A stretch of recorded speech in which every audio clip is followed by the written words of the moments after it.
হ্যাঁ, সময় আসলে সবই হয়ে যাবে। এখন তো আমার হালকা বয়স, জন বয়স। এখন আমার একটু লাপালাপি, গান, যাত্রা, সিনেমা, থিয়েটার, বেসরিয়াতি কাজ একটু তো করতে হবে। কিসের খুশিতে করবে? কাকে খুশি করার জন্য করবে?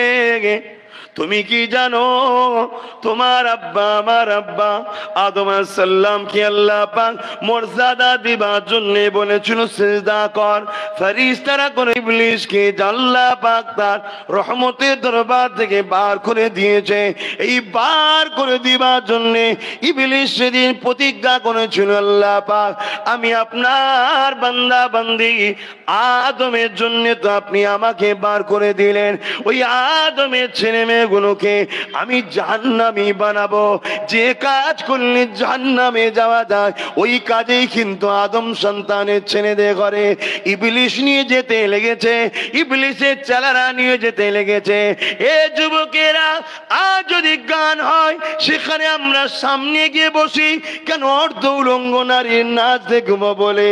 এটা জাহান্নামে যাবার রাস্তা। ইবলিস তোমাকে টেনে নিয়ে গেছে, তোমার হুঁশ নাই। কেননা তোমার স্রষ্টা যদি তোমাকে চোখে অন্ধ করে দিত, ওই সামনে কাতারে তুমি যাবারও কখনো আশা করতে না। আর যদি যেতে, যারা থাকতো তারা তোমাকে ঘাড় ধরে বার করে দিত, অন্ধ কোথাকার, এখানে কেন এসেছিস? এ নওজওয়ান তরুণেরা, এ নবী পাকের প্রেমিকেরা, সতর্ক হয়ে যাও, সাবধান হয়ে যাও, পরিবর্তন হয়ে যাও গো। আল্লাহ চোখ দিয়েছে, চোখ কেন দিয়েছে? বান্দার এই চোখে কোরআন দেখবি, এই চোখে মা বাপকে দেখবি, এই চোখে স্বামী স্ত্রীকে দেখবি, এই চোখে আমার নিয়ামতকে দেখবি। এ বান্দা, তুই কি কখনো ভেবে দেখেছি কি করে সূর্যটা ডোবে, কি করে চাঁদটা ওঠে? এ বান্দা, তুই কি কখনো ভেবে দেখেছি এক মুহূর্তে জমিনের দিকে তাকাস, এক মুহূর্তে আসমানের দিকে তাকাস, কে তোকে এই সুন্দর দুটো জিনিস দিল রে? বান্দা বান্দি রে, কখনো কি তুই ভেবে দেখেছি তোর কি অস্তিত্ব কিছুই ছিল? তুই এমন করে মায়ের পেটেতে তোর আব্বা শরীরের রসগুলো গিয়ে এমন করে মায়ের পেটে 40 দিন পড়েছে গোলাকার হয়ে। 40 দিন পর থেকে ওই মায়ের পেটে আস্তে আস্তে আকারটা শুরু হয়। এ বান্দা বান্দি, তুই কি ভেবেছি কে তোকে সুন্দর দুটো নাক দিল, ওই নাকে ছিদ্র দিল? কে তোকে অক্সিজেন টানায়? কে তোকে কার্বন ডাইঅক্সাইড বার করায়? কে তোকে খাদ্য যখন খাস ওটা খাওয়া যাবে কি যাবে না এই ঘ্রাণটা চেক করার ব্যবস্থা করে দিল? এ আমার বান্দা বান্দি রে, তুই কি কখনো ভেবে দেখেছিস কে তোকে দুটো চোখে 13-24 কোটি ক্যামেরা, 1000 কোটি ক্যামেরা দিল? এ আমার বান্দা বান্দি রে, প্রতিটা ক্যামেরাতে একটা করে তার রয়েছে। দুনিয়া দিবানা হয়ে পাগল হয়ে যাবে, কিন্তু আমার আল্লাহ পাকের কুদরতের কখনো শেষ বর্ণনা করতে পারবে না।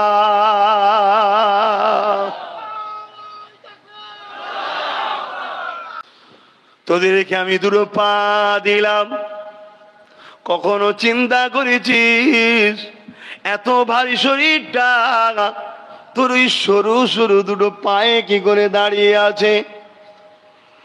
ওই পায়ে তুই চলতে পারিস, ওই পায়ে তুই ছুটতে পারিস। এ আমার বান্দা বান্দি রে, কখনো কখনো আমি আল্লাহ আবার তোদেরকে জ্ঞান দিবার জন্যে, শুধরাবার জন্যে কাউকে কাউকে পা ছাড়াও পাঠিয়েছি। তুই কি ভাবছিস আমি আল্লাহ তোকেও কি পা ছাড়া পাঠাতে পারতাম না? না রে বান্দা, পারতাম, কিন্তু তোকে আমি পা দিয়েছি। আজও যে তোর পা দুটো নিয়ে নিতে পারবো না তুই ভাবিস না। এমন একটা জায়গায় তুই জড়িয়ে যাবি বা এমন একটা বিমার হয়ে যাবে, ডাক্তার বলবে কেটে বাদ দিতে হবে, নাই পুরো শরীরটা পচে যাবে। এরকম রোগ সমাজে আছে না নাই? এগুলো আমাদের শিক্ষার জন্য হয়। এ বান্দারে, এ আমার বান্দিরে, তুই কি জানিস না আমি তোদেরকে পা দিলাম, অথচ এই পায়ে তোরা হেঁটে হেঁটে যাত্রায় যাস। আমি আল্লাহ যাত্রা পছন্দ করি না। তুই এই পায়ে হেঁটে হেঁটে গানে যাস, আমি আল্লাহ ওটা পছন্দ করি না। এই পায়ে হেঁটে হেঁটে সিনেমায় যাস, ওটা আমি পছন্দ করি না। এই পায়ে হেঁটে হেঁটে চুরি করতে যাস, ওটা আমি পছন্দ করি না। এই পায়ে তোরা গরিবদের জমিনের ফসলকে দেবিয়ে দেবিয়ে বেড়াস, ওটা আমি পছন্দ করি না। এই পা তুই এমন করে গরিবদের উপরে জুলুম করার জন্য লাগাস, ওটা আমি পছন্দ করি না। বান্দা, পা দিলাম আমি, আর আমার নাফরমানি তোরা করে বেড়াবি। মনে রেখে দিবি, তোদের জন্যই দুনিয়া চিরস্থায়ী নয়। আমার কোরআন কি তোরা পড়িস না? সূরা জুমার 68 নম্বর আয়াতে আমি জানিয়ে দিয়েছি, সুম্মা নুফিকা উখরা ফাইযা হুম কিয়ামুন ইয়ানজিরুন। আবার তোদেরকে দাঁড় করাবো, মরে যাবার পরে সব শেষ নয় রে। কেননা তোদের রূহটা কিন্তু চলে যায়, এই দেহটাকে কবর দেওয়া হয়, বা এই দেহটাকে পোড়ানো হয়, বা এই দেহটা বাঘের পেটে যায়, বা এই দেহটা ক্রাশ হয়ে নষ্ট হয়ে যায়। কিন্তু যেটা তোর মেন জিনিস রু, ওই রুটা কিন্তু আমি নিয়ে চলে যাই। আমি আল্লাহ তোর কোনো অস্তিত্ব ছিল না যদি একবার বানাতে পারি, আবার কানে আমি আল্লাহ দ্বিতীয়বার বানাতে পারবো না। এ আমার বান্দা বান্দি রে, ওই কবরের জমিন থেকে তোরা সেইভাবে উঠবি যেমন নাকল দিলে মানুষ থেকে আলু ওঠে, তোরা উঠবি। ওই দিনটা হবে ময়দানে মাশর। ওই দিন কেমন হবে যুবক শুনে রেখে দাও। আজ পীরের বাচ্চা হয়ে নবীর খানদান হয়ে তোমাদের বলে যায়, কে নেবে না নেবে তার ব্যাপার আমার কোনো অসুবিধা নাই। আমার ডিউটি হলো হক কথা বলো, অন্যায় বিরোধী করো। ক্ষমতা নাই হাত দিয়ে রুকার, যদি আল্লাহ কোনোদিন তাকত দেয় হাত দিয়ে রুকবো, কিন্তু আজ জবানে তাকত দিয়েছে, এই জবান দিয়ে বলে যায়। হে যুবকেরা, যদি মনে করো কি আর হবে দেখা যাবে, শুনে রেখে দাও, কবরের জমিনে তোমার 99টা করে সাপ থাকবে। কবরটাকে জাহান্নামের একটা গর্ত করে দেওয়া হবে। অনেক সোশ্যাল মিডিয়ায় অনেকে দেখেছে, অনেক পেপার পত্রিকায় দেখেছে, কবর খনন করার পরে সাপ বাইরে হয়েছে। অনেকে দেখে অবাক হয়ে গেছে, এই জাতির সাপ তো দুনিয়ায় কখনো কেউ দেখেনি। বড় বড় এক্সপার্টকে নিয়ে আসা হয়েছে, সাপ বিশেষজ্ঞ। তারা অবাক হয়ে গেছে, দেখে বলেছে অন্য জায়গা খোরো। মুফতি ফতোয়া দিয়েছে, আলেম ফতোয়া দিয়েছে অন্য জায়গা খোরো। খুঁড়ে দেখছে সেখানেও রয়েছে। আবার এক জায়গায় খোরো, আবার রয়েছে। একটু কি কলিজায় ভয় না? এখনই নিঃশ্বাসটা পরিয়ে গেলে লাশ হয়ে যেতে হবে। গোসল কাফন দিয়ে বিকালে হয়তো দিয়ে আসবে। কি হবে তোমার সেখানে কখনো কি মনে পড়ে না? হালকা বয়সে অন্যায় করেছো, ভুল করেছো, ঠিক আছে হয়ে গেছে, আল্লাহ ক্ষমা করে দেবেন বলেছে, কাঁদো। কিন্তু আমাদের থেকে দূরে থেকে তোমাদের কি লাভ? আলেম উলামারা যখন মাহফিলে ডাকে, ওই জায়গায় তোমাদের তো বসা দরকার। কেননা ওখানে বসলে আল্লাহ পাক ছোট ছোট গুনাহ মাফ করে দেয়। আহা, কপাল কপাল কপাল। হাজার চেষ্টা করেছে নবী আবু জেহেলকে জান্নাতে নিয়ে যাবার, হয়নি। হাজার চেষ্টা করেছে নবী আবু লাহাবকে জান্নাতে নিয়ে যাবার, হয়নি। আর সামান্য একবার বলেছে, এই তুমি আমায় মানবে? হাত বেরিয়ে দিয়ে কলেমা পড়ে নিয়ে নবীর কাতারে দাঁড়িয়েছে, নাম হলো আবু বকর সিদ্দিক। জোরে বলুন সুবহানাল্লাহ। কপাল। কাউকে ডেকে ডেকে ডেকে ডেকে মরে গেলে আসেন, আর কাউকে ডাকতে হয় না, এসে আগে থেকে বসে থাকে গরমে। কিন্তু আল্লাহর রহমত দেখুন মাঝে মাঝে ছায়াও হচ্ছে। আমার মাইকের আওয়াজে আপনারা বুঝছেন তো ভাইরা? বিশেষ করে যুবকগুলো বুঝছো তো? বোঝো আমার সোনার ভাই, এই 70 বছরের রং তামাশায় নেচো না। 70 বছরই বা কোথায়, 35 বছর। যদি বলেন কেন, 15 বছর আগে কোনো দুনিয়ার এই রং তামাশার ইচ্ছা যায় যে যাই না রে ওখানে একটু সার্কাসটা দেখে এসি। ও তখন কিছু বোঝে? বাপ হয়তো ধরে নিয়ে যায় আলাদা কথা, নিজের যাবার ইচ্ছা থাকে 15 বছর আগে, চল না ওখানে অমুকজন আসবে নাচবে একটু দেখি। এই 15 বছর আগে ইচ্ছা যায়, 15 থেকে ইচ্ছাটা যায়, চলো যাই। আর 50 হয়ে গেলে আর ভাল লাগে?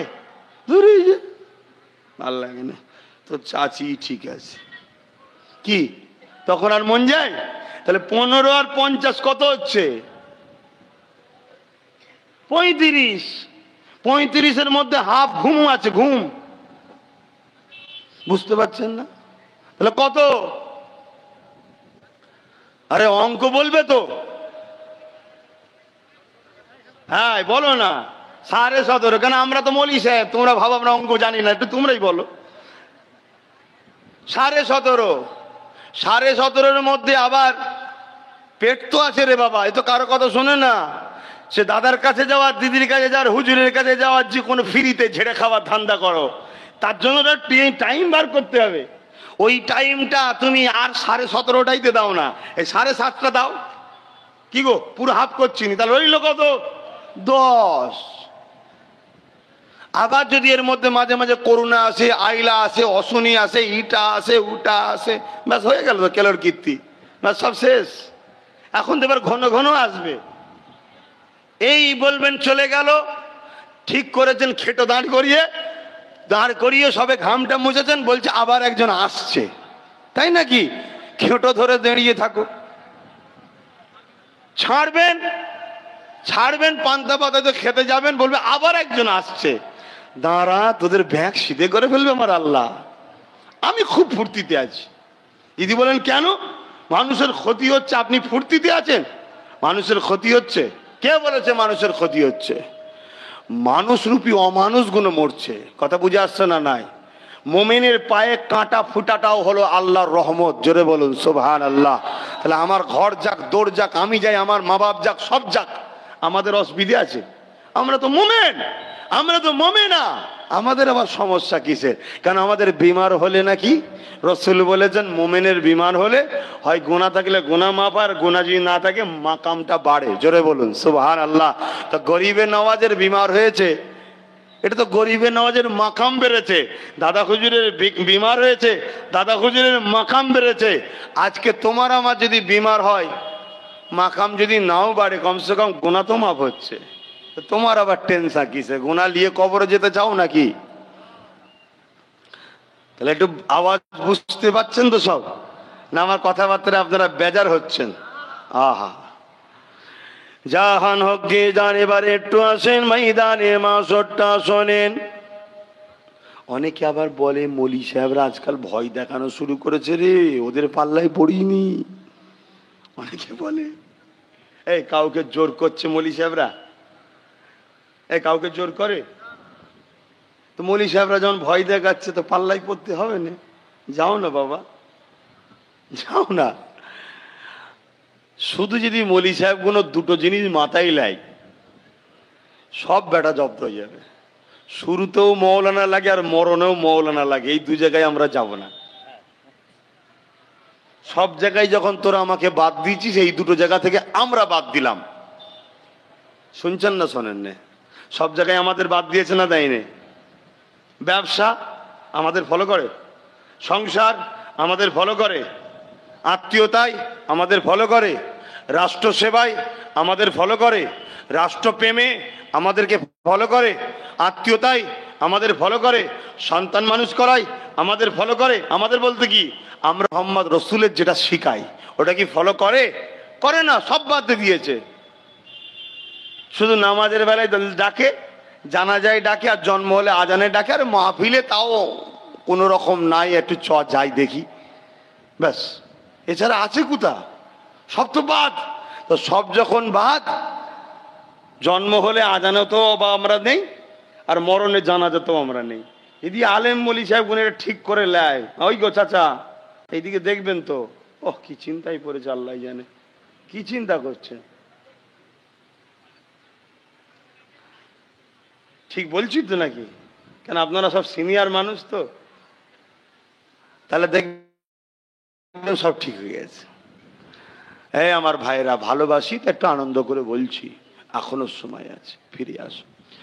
কেননা যিনি আমাদেরকে বানিয়েছে, তিনি আমাদেরকে জানিয়ে দিয়েছে, এ দুনিয়া মানুষ, কুল ইন কুনতুম তুহিব্বুনাল্লাহ, তোমরা যারা আল্লাহকে ভালোবাসো, নবী দ্বারা আল্লাহ আমাদেরকে জানাচ্ছে, বড় কাবলাম কুল বলো, ইন কুনতুম তুহিব্বুনাল্লাহ, যারা বলে আল্লাহকে ভালোবাসি, এরা যদি সত্যবাদী হয়, ফাত্তাবিউনি, আগে যেন আমার হাবিবের অনুসরণ করে, আমার হাবিবকে ফলো করে, আমার হাবিবের ইত্তেবা করে। ফলো কাকে বলে? হযরতে ফারুক আযম একদিন রাস্তা দিয়ে যেতেছিলেন, একটা ফাঁকা জায়গাতে, কোনো কিছু নাই, হুজুর আমার মাথাটা হ্যাট করে নিলেন, আবার আসার সময় ওই জায়গাতে মাথাটা হ্যাট করে নিলেন। সাথী ভাইয়েরা জিজ্ঞাসা করতে লেগেছিল, ও হযরতে ফারুক আযম, এই জায়গাতে কেন আপনি যাবার সময় মাথা হ্যাট করলেন, আসার সময় কেন হ্যাট করলেন? হযরতে ফারুক আযম বলেছিলেন, আল্লাহ নবীর সঙ্গে একদিন যাচ্ছিলাম, নবী আমার এই জায়গাতে মাথাটা হ্যাট করেছিল, তাই আমি করেছি। ওই সময় সাহাবা হুজুররা বলতে লাগলেন, হুজুর কেন মাথা হ্যাট করেছিল? ওমর ফারুক বলতে লাগলেন, হুজুর কেন করেছে আমি জানাচ্ছি, তবে আমি করেছিলাম হুজুর করেছিল বলে। আর হুজুর কেন করেছিল? একটা গাছ ছিল, ডাল ছিল, ওই ডালটা লেগে যাবে মাথায়, নবী পাককে কিন্তু লাগবে না। যদি বলেন কেন, নবীর কথাই তো গাছ জমিন ফেরে ফেরে আগে আসতো। জানেন তো নাকি? জানেন তো নাকি? নবীর যখন কোন প্রয়োজনে সারা দিবার সময় হতো, রসুল ডাকতেন, তুমি এদিকে আসো, তুমি এদিকে আসো, তুমি, চারদিক থেকে গাছকে ডাকতেন, গোল করে নবীকে ঘিরে ফেলতেন। নবী প্রাকৃতিক দুর্যোগে সারা দিয়ে উঠে পড়তেন, আবার বলে যাও, যার গাছে চলে যাও। গল্প বলছি না, ইতিহাস বলছি। হাজার হাজার চোখ দেখেছে, আর যে চোখগুলো এমন চোখ, আল্লাহর আর্শ পর্যন্ত দেখে ফেলেছে। জোরে বলুন সুবহানাল্লাহ। এবারে আল্লাহ দেখার ব্যাপারে ইখতিলাফ আছে, কিন্তু খবের মধ্যে দেখেছে। কথা বুঝে আসছে না? সেই সব চোখের কথা বলছি। সেই সব চোখ যারা দেখে সাহাবা বলা হয়, তারা নিজের চোখে দেখেছে সফরে গিয়ে। নবী কোনো জায়গায় যেতে গিয়ে প্রাকৃতিক দুর্যোগে প্রয়োজন হয়েছে সারা দিবার, ডেকেছে গাছকে, সব এসে হাজির হয়ে গোল করে ঘিরে দিয়েছে। কাজ হয়ে গেছে, বললো যে যাও। সাহাবারা সঙ্গে সঙ্গে গেছে, কিচ্ছু দেখতে পায় না, শুধু খুশবু বাইর হচ্ছে। জোরে বলুন সুবহানাল্লাহ। আর একটু জোরে বললেন না? আমার নেতার প্রশংসা হচ্ছে, নেতার গোলামরা ব্যাস খুশি নয়। জোরে বলুন সুবহানাল্লাহ। কারা কারা আমার রসুলকে নেতা বলে মানেন, একটু হাত তুলে দেখান। নারী দিবে, নারী দিবে। দাঁড়ানো গুলো মানে, হ্যাঁ, কিরাম মানেন?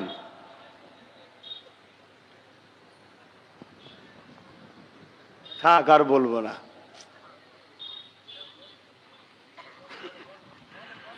না, রসুলের মাকাম কত শুনছেন তো? হ্যাঁ, আপনাদের এলাকার কেউ ফতোয়া দেয় না তো যে মাহফিলে বসা হারাম? হ্যাঁ, না, ওরা ভাইগুলো আমার দাঁড়িয়ে হাত তুললো মানি, অথচ নবী বলছেন মাহফিলে বসতে হয়, ওই কথাটা মানছে না তো। আমি দেখে ফতোয়া দিয়ে চাইতে যে নবীর ইসলামে বসা আছে, মাহফিলে বসা হারাম, কোরআনের মাহফিলে বসলে জাহান্নামে যাওয়া যায়, এরকম কেউ ফতোয়া দিয়ে ফেলেন তো? কেন, অসম্ভব কিছু নেই, হতে পারে। আখরি জবানা রে বাপ, আখরি জবানা, শুনে রেখে দেন। তুমি আজকে যেটা দেখো বা ভাবো, আমার আল্লাহ দয়াময় দয়া করে 3-4 বছর আগে দেখাই বলাই। আমি 3-4 বছর আগে যা দেখিয়েছে আল্লাহ, যা বলিয়েছে, আজকে ঘটছে না ঘটেনে?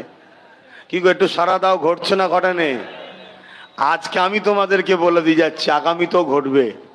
আগামীতে এই সব মেম্বারে দেখবে তোমাদের সব বড় বড় ওয়াইজিন কারা, যারা দাঁড়িয়ে মতে, ফাসেক, ফাজেল, বেহুদা, নামাজ নেই, রোজা নেই, কলেমা নেই।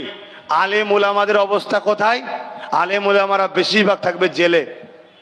আমি তোমায় বলে যাচ্ছি, শুধু দাদা হুজুরের ঘরে জন্ম হয়েছি তাই সাহস নিয়ে বলতে পারি, আলেমদের ক্ষমতা নেই ইমামের মসজিদে দাঁড়িয়ে বলতে পারবে, এই যারা সুদ খাও বাড়িতে বন্দর লোন লাও, মসজিদে আসবে না। একটা ইমাম বলতে পারবে মসজিদে দাঁড়িয়ে? বলতে পারবে না। বললে কি হবে?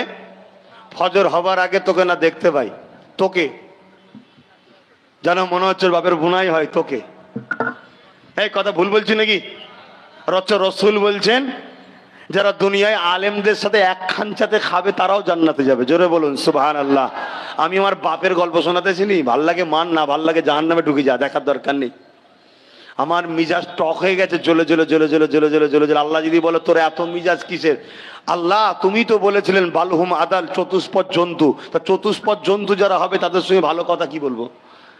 আমি তো কোনো ব্যক্তি ম্যান ধরে নাম ধরে বলছি নাকি তুই জানোয়ার বলেছি কাউকে? ভাব না, যার গায়ে লাগান লেগে যাচ্ছে কি, আর যার লাগান নয় সে বলছেন না একদম পারফেক্ট কথা বলছে, ঠিক কথা বলছে।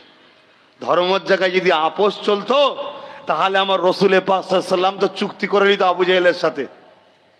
আবু জেহেল তো অফার দিয়েছিল, মোহাম্মদ কয়েকটা জায়গা দিচ্ছি লেলাও, সুন্দর নারী দিচ্ছি বিয়ে করে লাও, ভাই পোহাও, আনন্দ ফুর্তিতে থাকো।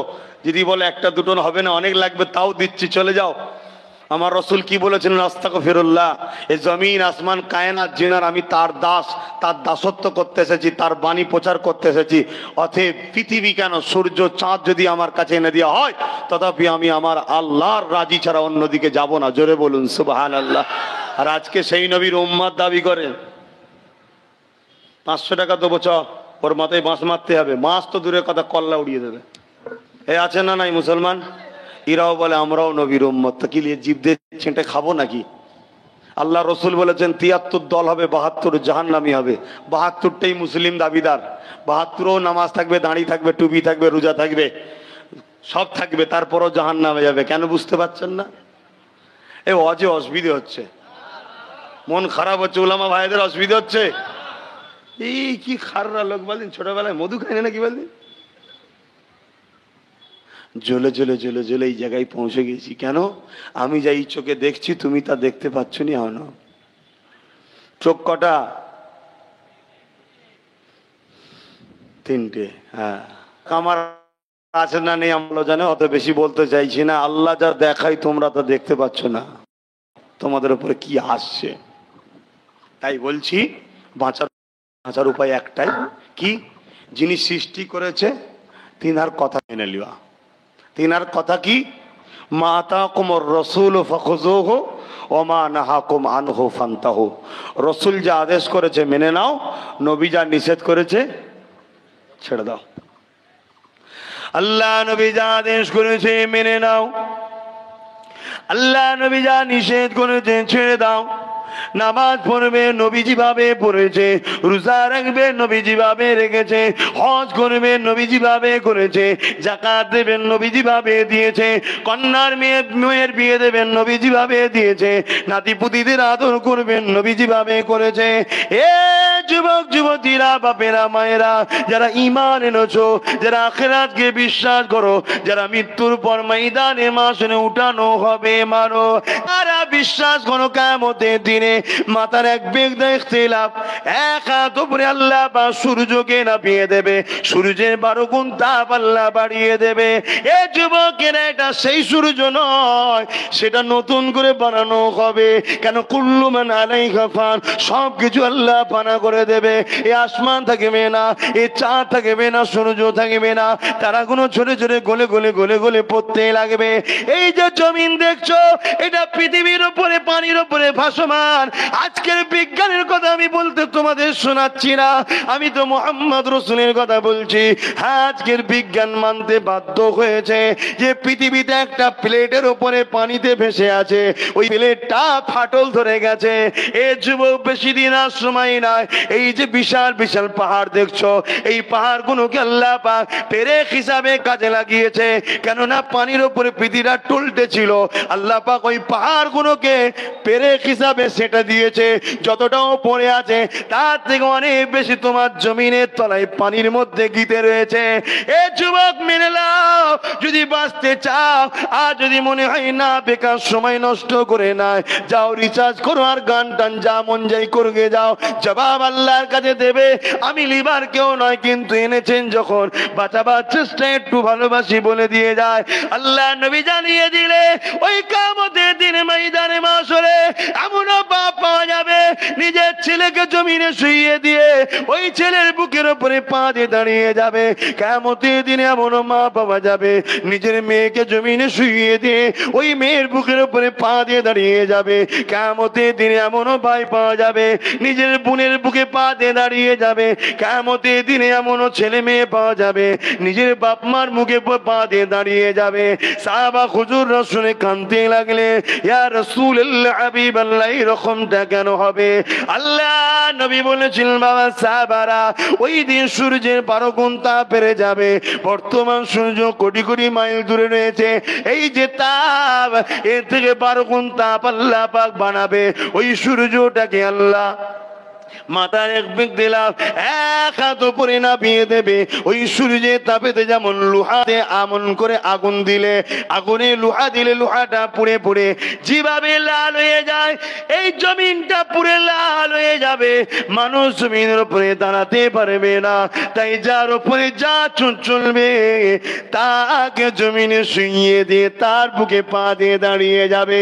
যারা এই মাহফিলের ইজ্জতের জন্য, কোরআনের মাহফিল, সুন্নাতের মাহফিলের ইজ্জতের জন্য এই রোদকে অপেক্ষা করে বসে বসে রয়েছো, কিয়ামতের দিনে দোয়া করি আল্লাহ যেন তোমাদের ঘরে আরশে আজিমের ছায়ায় বসতে দেয়। আল্লাহ, কথা শুনছেন তো নাকি? আজ একটু ঝড়াও ঘাম, সেদিন তো বলতে পারবে, খোদা আব্বাস সিদ্দিকীর মুখ দেখতে আমরা যাইনি, আমরা কোরআনের মাহফিল তাই গেছিলাম। সুন্নাতে নববীর আলোচনা, নবীর আলোচনার মাহফিল, হাদিসের সুন্নাতের আলোচনার মাহফিল তাই গেছিলাম। কথা বুঝছেন না, বোঝেন না? আর অবশ্যই আব্বাস সিদ্দিকী নবীর পক্ষে, আল্লাহর পক্ষে বলে, তাই গিয়ে বসে শুনছিলাম। যদি কোরআন সুন্নাহর বিরুদ্ধে হতো থাকতাম না খোদা, চলে যেতাম। হয়তো আলেম বান্দা বিয়াদবি করতাম না, কিন্তু চলে যেতাম, থাকতাম না। কোরআন সুন্নাহর পক্ষে বলেছিল বলেই অত গরমে ঘাম জোরে চাল্লা, তথাপিও সরে যায়নি। আর আজকের দিনে তুমি আমাদের ইজ্জতটা রক্ষা করো। তোমার মাহফিলের ইজ্জত আমি রক্ষা করেছি খোদা। বিশার হাফি নাম শুনেছেন তো নাকি? বিসমিল্লাহ নামক কাগজ সবই তো জানেন, চুমা দিবার জন্য আল্লাহ তার নামকে অলিদের খাতায় লিখে দিতে পারে। তুই আমার নামের সম্মান দিচ্ছিস, যা তোর নামকে আমি বাড়িয়ে দিলাম। তাহলে আজ কোরআনের মাহফিলের সম্মান যারা এই গরমে বসে বসে দিচ্ছেন, কঠিন ময়দানে মাহশরে আল্লাহ চাইলে আপনাদের আরশে আজিমে বসে সম্মান দিতে পারে না? পারে না? আল্লাহ দিতে পারে না? পারে না? তাই আপনাদের ঘরে বসাই আমরা, তাই আপনাদের বলি। আর আব্বাস সিদ্দিকী দিনে মাহফিল করে, এটা আজকে নয়। হয়তো আপনারা ভাববেন রিসেন্ট না, সময় লেগেছে সবাইকে বুঝাতে, কিন্তু চালু করেছি আমি প্রায় 5-6 বছর হয়ে গেল। কেন? এটা প্রশ্ন থাকতে পারে, কেন? ইসলামের স্বার্থে। জলসার দিনে পাপ হয়। এই যে দেখছেন না সব দোকান, মনোহারি মেলা, যদি রাত্রির হতো, এখন ওইদিকে ছেলে মেয়ে একসাথে হুড়োহুড়ি হতো না? হতো না? চোখের জেনা, হাতের জেনা, কানের জেনা, দিলের জেনা, পায়ের জেনা সব করে বেড়াতো যুবকগুলো। এজন্য আমি ঠিক করে দিয়েছি। আর আমার মাহফিলে আমি বলে দিয়েছি, একজন ইমাম সাহেব কি একজন মৌলানারা, আমি অন্য কেউ থাকলে আর দরকার নেই, তাহলে আমার করতে হবে না। 10টা-20টা হুজুর করে, 10টা-20টা মৌলানা করে সময় বাড়ালেই দোকানদাররা খবর পেয়ে যাবে, অনেকক্ষণ জলসা হবে, চল আবার দোকান দেবে, আবার খেলনা, লাগদ্দুন্না অনেক কিছু বসবে। আর না রে, 2-2.5 ঘন্টার ব্যাপার, কে খাটাবে আর কে জলসা, সে সব পালিয়ে যাবে। কথা বুঝছেন বাপ? এজন্য ইসলামের স্বার্থে করেছি। এতে কোনো যদি দোকানদারের পেটে আগুন ধরে যায়, ধরে যাক, গে যাক, আমার যায় আসে না। আল্লাহ এত খাওয়াচ্ছে, হয়নি জলসা কোনোকে কেন্দ্র করে মেলা দিতে হবে? হ্যাঁ, অনেক জায়গায় হয়, দিনে হয়েছে বলে কিন্তু আজ রক্ষা। ঠিক না বে ঠিক গো? রিসেন্ট কোন একটা জায়গায় জলসা করতে গিয়ে শুনলাম যে কোনো একজন হজ করতে গিয়েছিল, অনেক রাত পর্যন্ত জলসা ছিল। একটা 4-5 বছরের বাচ্চা মেয়ে, বাপও নেই মা নেই, তাকে তুলে নিয়ে 2-3 জন ধরে তার সাথে নোংরা ব্যবহার করেছে। সে বেচারি জলসায়, বাচ্চা মেয়েরা যেমন আসে না, এসছে। শুনছেন তো কোথায় যাচ্ছে দুনিয়াটা? হ্যাঁ, কোথায় যাচ্ছে? এমনি করিনি আমি। অনেকে বলে যে দিনে জলসা কি করে যাও, বলদিন কাজ কাম ছেড়ে দিয়ে তুই কাজ কর না বাবা, কাজ কর। যদি কাজ করে করে তুই যদি আরবপতি হতে পারিস তো আলহামদুলিল্লাহ। আর এঁচড়ে এঁচড়ে তো ভিখারি রয়ে গেলাম। কি পেয়েছেন এতদিন এঁচড়ে এঁচড়ে, কি পেলেন? সে ভিখারি। আর হচ্ছে আল্লাহর কাছে সময় দেন, মসজিদের সময় দেন, আল্লাহর জন্য সময় দেন, সেজদাই পরে সময় দেন। হ্যাঁ, আবার কিছু সময় ওসিলা হিসাবে আপনার কারবারে বসুন, দোকানে যান, দেখবেন আমার আল্লাহ আপনাকে বড় বড় খদ্দের জড়ো করে দেবে, নিয়ে উঠতে পারবেন না। জোরে বলুন সুবহানাল্লাহ। আরো একটু জোরে বলে নারী দিবে। আহা, দেয় ধন দেখে মন কেড়ে নিতে কতক্ষণ, আল্লাহ সবকিছু দেয়।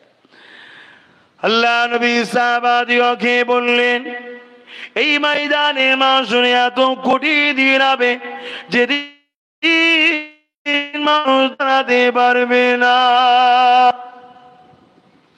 এ যুবকেরা, আব্বারা, মায়েরা, বোনেরা, শুধু এটা নয়, আল্লাহ নবী জানিয়ে দিলেন, আল্লাহ পাক জাহান্নামকে বলবে, ফেরেশতা জিবরাইলকে বলবে, যাও আমার জাহান্নামকে নিয়ে এসে আমার আরশে পাশে বেঁধে দাও। 70,000 জিঞ্জিল দিয়ে জাহান্নামকে বাঁধা হবে। জাহান্নাম লম্বা লম্বা জিভ বার করে গুনাহগারদেরকে ধরতে যাবে। এ যুবকেরা শুনে রেখে দাও, এই সামান্য জিন্দেগির জন্য তুমি যদি তোমার আখিরাতকে বরবাদ করে দাও, ওই দিন বিপদে পড়ে যাবে। আর দুনিয়ায় যদি তুমি আল্লাহ যাদের সঙ্গে উঠা বসা করতে বলেছে তাদের সঙ্গে উঠা বসা করো। আল্লাহ কাদের সঙ্গে উঠা বসা করতে বলেছে? ও আব্বাস সিদ্দিকী, তুমি কি করে জানলে আল্লাহ কাদের সঙ্গে বসতে বলেছে? আসো, কোরআন খোলো। কোরআন হলো কিতাবুল্লাহ, আল্লাহ পাকের কিতাব। কোরআন হলো কালামুল্লাহ, আল্লাহ পাকের কথা। ইয়া আইয়ুহাল্লাযীনা আমানুত্তাকুল্লাহ, হে বিশ্বাসী ঈমানদারেরা, যারা ঈমান এনেছে, আমানতু বিল্লাহি ওয়া মালাইকাতিহি ওয়া কুতুবিহি ওয়া রাসূলিহি ওয়াল ইয়াউমিল আখির ওয়াল কদরি খাইরিহি ওয়া শাররিহি মিনাল্লাহি তাআলা আল বাসি বাদাল মাউত, যারা ঈমান এনেছে এগুলোর উপরে তোদেরকে আল্লাহ পাক জানাচ্ছে, তোরা ভয় কর আমি আল্লাহ মাকে, এবং ওয়াকুনু মাস সাদিকিন, সত্যবাদীদের অনুসরণ কর। সত্যবাদী কারা? আল্লাহর কোরআনই জানিয়ে দিচ্ছে, ইহদিনাস সিরাতাল মুস্তাকিম, মুস্তাকিম যারা, ও আমার আল্লাহ মুস্তাকিম কারা? আল্লাহর কোরআন জানিয়ে দিচ্ছে, মিনান নাবিয়িন ওয়াস সিদ্দিকিন ওয়াস শুহাদা ওয়াস সালিহিন, এরা হলো আল্লাহ পাকের দোস্ত, এরাই হলো সালেহিন, এরা হলো সত্যবাদী। এ যুবকেরা, তরুণেরা, এখন তোমাদের ধারণা হতে পারে তোমরা তো আর সালেহ নয়, তোমরা তো আর মুত্তাকি নয়, তোমরা তো আর সিদ্দিক নয়। শুনে রেখে দাও, জেনে রেখে দাও, আমি তোমাদেরকে জানিয়ে দিয়ে যাই, আল্লাহ নবী জানিয়ে দিলেন, দুনিয়া যত শেষের দিকে যাবে, দুনিয়ায় যত ফিতনা বেড়ে যাবে, ফিতনা বেড়ে যাবে, ফিতনা বেড়ে যাবে, ওই দুনিয়া জমিনে আসমানের নিচে সব থেকে নিকৃষ্ট হবে আলেমরা।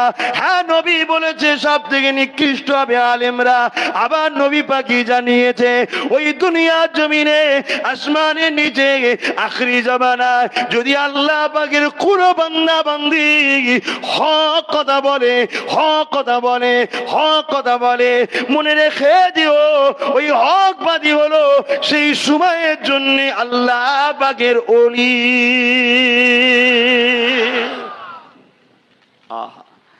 রাসূল এমনও বলেছে, আখেরি জামানায় প্রকাশ্য যেমন অবালা পশুরা মিলন করে, দেখেছেন?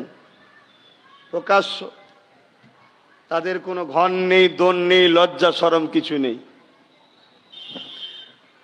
আখেরি জামানায় মানুষ ওই রকম প্রকাশ্য অবালা পশুর মতো মিলনে নেমে যাবে। অর্ধেকের বেশি তো হয়ে গেছে নাকি? দেখেন না, স্টেজে নাচে, কি ওখানেও থাকে, কাছাকাছি ল্যাপটা ল্যাপটি সবই হয়, শুধু আর কিছুটা বাকি আছে। ওটা আমি আপনাকে বলে যাচ্ছি, আগামী 5 বছরের মধ্যে ওটাও দেখবেন। এত কম সময় দিলেন, হ্যাঁ এইটাই থাক না, আর আমার মনে হচ্ছে বেশি দিয়ে ফেলেছি। আগামী 5 বছরের মধ্যে ওটাও আপনাদের পেপার পত্রিকায় বা ডাইরেক্ট হয়তো আপনাদেরও নজরে এসে যেতে পারে। বেশি কিছু বলবো না। কেন বলবো না? আলেম ভাইরা যিনারা আছেন, উলামা হাজরাত, মুরব্বী, বাপ সমতুল্য যিনারা আছেন, প্রবীণ মানুষ আছেন, জানে আল্লাহ নবী বলেছেন এমন একটা সময় আসবে আলেমদের ঘরেও নিষেধ করা আছে বেশি খুলে বলতে তোমরা যাবে না। নিষেধ আছে। তারপরেও অতিরিক্ত ভালোবাসি, কেন দাদা হুজুরের রুহানি সন্তান তোমরা, মুরিদেরই তো ঘরের ছেলে। দূরত্ব হয়তো অনেকটা, বা আমাদের কোনো কর্মকাণ্ডে তোমাদের একে অপরে হয়তো মনে একটু কষ্ট হয়েও থাকতে পারে। সেটা হয়তো আমার ঠিক, তোমার ভুল বুঝে আছো, বা হয়তো আমি ভুল করছি, তুমি ঠিক আছো। যাই হোক, কারো উপরে দোষ চাপিয়ে লাভ নেই, একটু দূরত্ব থাকতে পারে। কিন্তু বাপ এতটুকু মনে রেখে দিও, তোমাদের সবার কিন্তু মুরব্বী হলেন মোজাদ্দেদ জামান দাদা হুজুর পীর কেবলা। জোরে বলুন সুবহানাল্লাহ। তা সেই সূত্রে তোমরা তাদেরই ঘরের নাতি পুতা ছেলে পুলে হও এবং বসিরহাট হুজুরের ছায়া তলে থাকো। সেই জন্যে ভালোবাসি বলে বা বাংলার যেখানেই যাই একটু খুলে খালে বলে ফেলি, কিন্তু ইশারা আছে, বেশি খুলে বলা ঠিক নয়। তো এই যে জিনিসটা প্রকাশ্য হবে, রসুল বলছেন কেউ যদি একজন ওই সময়ে যে বলে যে তোমরা একটু সাইডে সরে যেতে পারছো না, বাজারে সবাই থাকবে, হাজার হাজার লোক থাকবে, লাখ লাখ লোক থাকবে, কেউ কিছু বলবে না, ওর মধ্যে থেকে একজন যদি যে বলে সাইডে সরে যাও, নিষেধ করে নে, শুধু সরে যেতে বলেছে, আল্লাহ নবী বলছেন ও হবে সেই জবানের বড় ওলি। জোরে বলুন সুবহানাল্লাহ। কেন? এইটুকু হক কথা বলার লোক দুনিয়ায় থাকবে না। আজকে বুকে হাত দিয়ে বলুন, 1 লক্ষ যদি মসজিদকে টার্গেট করা হয়, 1 লক্ষ মসজিদের মধ্যে কটা মসজিদের মেম্বারে দাঁড়িয়ে হক কথা বলা হয় বলুন? বলা হয়, মুখ চেয়ে কথা বলা হয়। কমের জন্য বলা হয় না, ইসলামের জন্য বলা হয় না, মুখ চেয়ে কথা বলা হয়। কেন বলা হয়? এতে কি ইমাম সাহেব বলতে চাই না বলবো? না, ইমাম সাহেবের হয়তো বলার ইচ্ছাও আছে, কিন্তু বলতে পারেন দুটো কারণে। এক, তার পরিবার বাচ্চার জন্য সে অসহায়, চলে গেলে আমি যাব কোথায়? কথা বুঝে আসছে? আর একটা হচ্ছে বললে আমি কিছু পাবো না। যে মানুষটার বলার ইচ্ছা আছে, মজবুরিতে বলতে পারছে না, তার তবুও ছাড় আছে, আল্লাহ পাক দয়াময় তেনাকে ছাড় দেবেন ইনশাল্লাহ। কিন্তু যে মানুষটা মসজিদে খোদার মেম্বারে দাঁড়িয়ে খোদার জন্য কথা বলে না, রাসূলের জন্য কথা বলে না, তাকে কিন্তু আল্লাহ ছাড়বে না। আমি আব্বাস সিদ্দিকী আমার কথাও বলছি, এই মেম্বারে আমাকে তুলেছে আমার আল্লাহ, আপনি নয়। এই মেম্বারে আমার শান মর্যাদার ইজ্জত বাড়িয়েছে মুহাম্মদ রাসূলের প্রেম, আপনি নয়।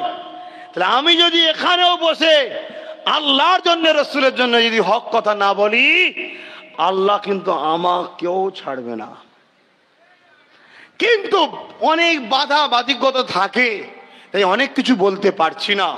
তথাপি এতটুকু বলি আমাদের যুবকগুলোকে, তোমাদের দোষেই কিন্তু আজ মসজিদে নাকি কি সব পাওয়া যায়, তোমাদের দোষেই নাকি আজ মসজিদের মামলা হয়, তোমাদের দোষেই নাকি আজকে আজানের সমস্যা হয়, তোমাদের দোষেই নাকি আজকে কোরআনের মাহফিল বন্ধ হয়, তোমাদের দোষেই নাকি বোরখা পরা যায় না, তোমাদের দোষেই ইসলামের উপরে এত আঘাত।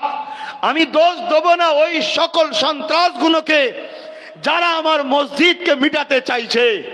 আমি প্রথমে দোষ দেব না ওই সকল রাজ ক্ষমতার লোকেদের ঘরে যারা রাজ ক্ষমতা নিয়ে আমার ধর্মের বিরুদ্ধে প্রয়োগ করছে। আগে দোষ দেব আমার কওমের যুবকগুলোকে, আমার কওমগুলোকে দোষ দেব। কেন? আমরা মসজিদকে বিরান করার জন্যই ওরা মসজিদগুলো দখল করছে। আমরা নিজেদের পরিবারদেরকে বেপর্দা করার জন্য ওরা পর্দার বিরুদ্ধে লেগেছে। আমরাই নিজের ধর্মের কালচারকে ছেড়ে দিয়েছি বলেই কিন্তু আজকে আমার ধর্মের কালচারকে নিয়ে নাটক করছে। যদি বলেন প্রমাণ আপনারা দেখুন, ইফতার পার্টির নামে এই টুপিকে নিয়ে মহিলার মাথায় পরিয়ে দিয়ে অর্ধ উলঙ্গকে আমার নবীর সুন্নত পড়িয়ে দিয়ে নাটক করা হচ্ছে না হয়নি? অনেক বেঈমানের মাথায় পড়িয়ে দিয়ে নাটক করা হচ্ছে না হয়নি?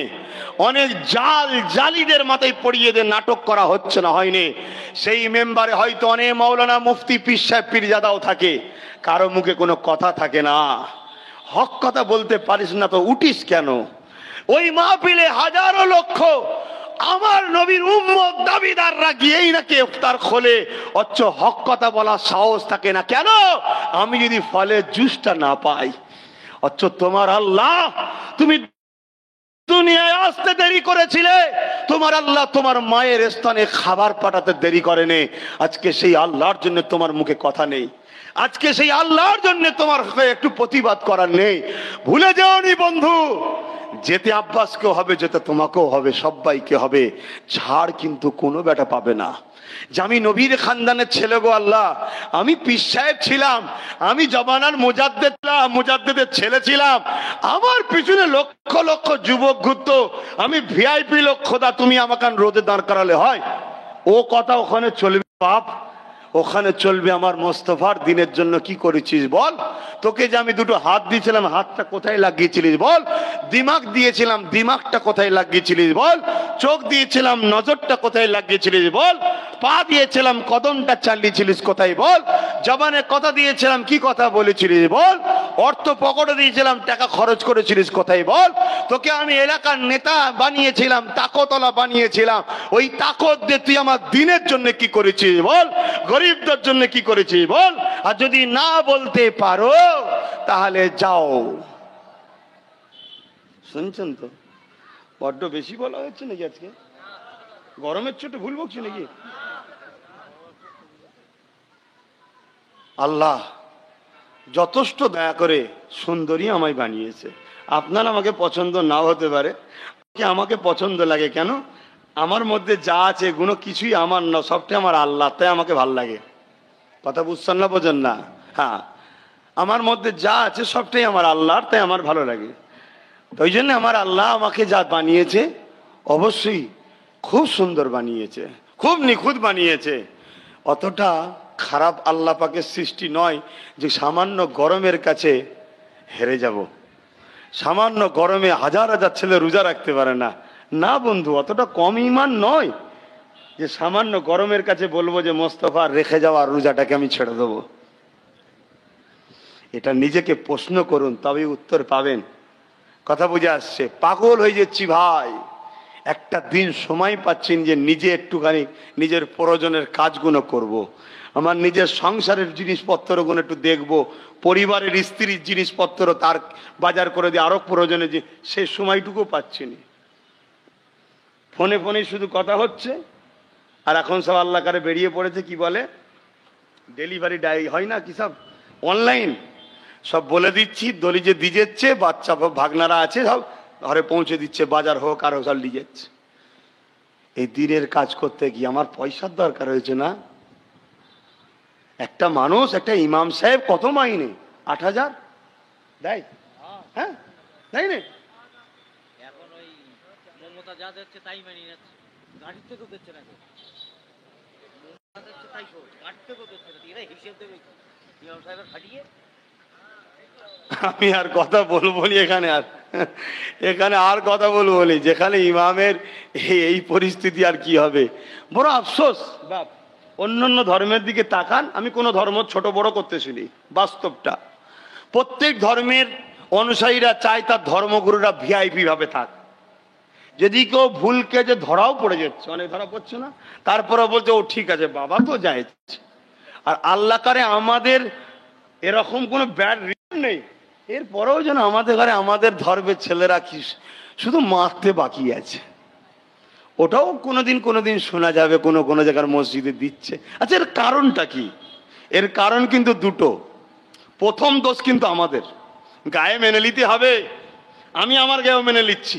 প্রথম দোষ আমাদের, আমরা লুবি হয়ে গেছি, আমরা শিখাতে পারিনি, আমরা কঠোর হতে পারিনি, তাকদীরের উপরে বিশ্বাস আমরা রাখতে পারিনি। যদি আমরা কট্টর হতাম এ সব ঠিক হয়ে যেত। দ্বিতীয় নম্বর দোষ হচ্ছে তোমাদের। বাপ যদিও ভুল করে ফেলে, ছেলের তো অধিকার নেই বাপকে ছোট বড় কথা বলার। ইমামের যদিও লোভে পড়ে গেছে, তা বলেও তো তোমার তো উচিত, ইমাম মানুষ, আলেম মানুষ, তার সংসার বউ বাচ্চা আছে, একটু গুরুত্ব দেওয়া দরকার আল্লাহকে খুশি করার জন্য। ওটাও দেখতে পাচ্ছে না। তো ভাইয়ের আমার, এই জায়গায় আমি বললে আরো অনেক কথা বাড়বে।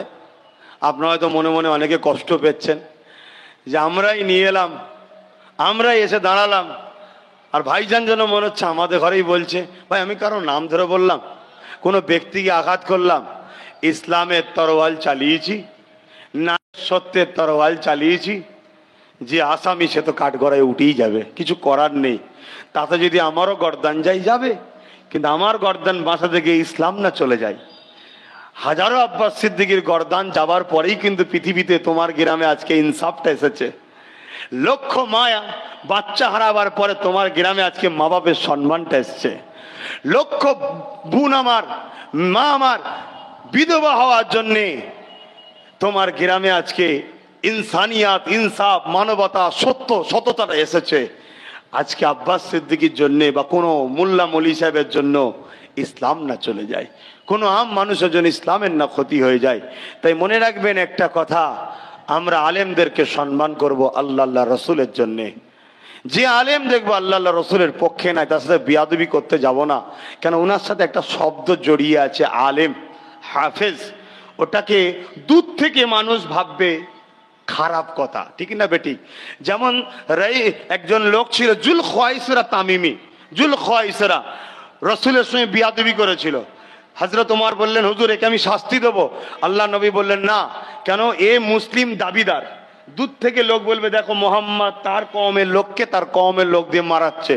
তা আলেম, হাফেজ, দাবিদারদের মধ্যে কেউ যদি কোরআন সুন্নাহ ও রসুল ও আল্লাহর পক্ষে না থাকে, তার সাথে আমরা ঝগড়াই যাব না। কেন? ঝগড়ায় গেলে কি হবে? ওই বললাম, দূর থেকে একটা ইসলামের উপরে বদলামের দাগ আসবে, যে ওরা ওদেরই ধর্মের মোল্লা মলি সাহেবদের ঘরে মারে। কথা বুঝে আসছে? তাই তার থেকে আমরা দূরে সরে যাব।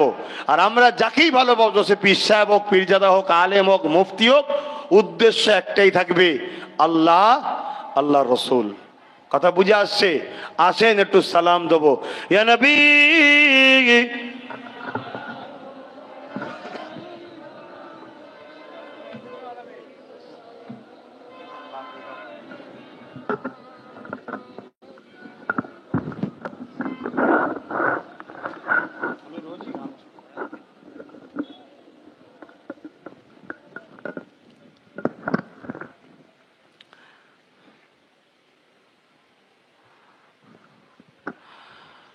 طلع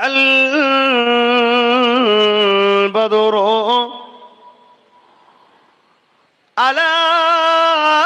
علينا من ثنيات الوداع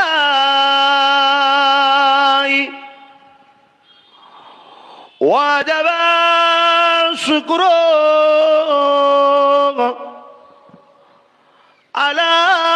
علينا ما دعا لله أحداي يا نبي سلام يا رسول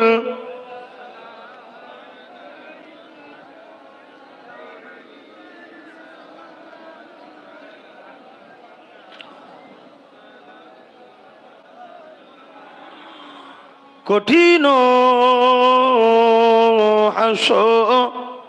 হাসরের দিনে কি আছে মোদের কপালে, গুনাহগার উম্মাহ আত আপনার লইবেন সঙ্গে এ মাহশরে নবী সালাম ইয়া রাসূল ইয়া হাবিব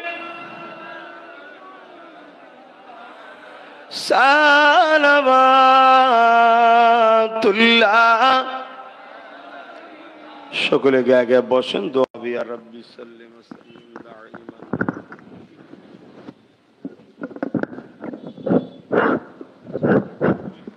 ইন্নালিল্লাহ।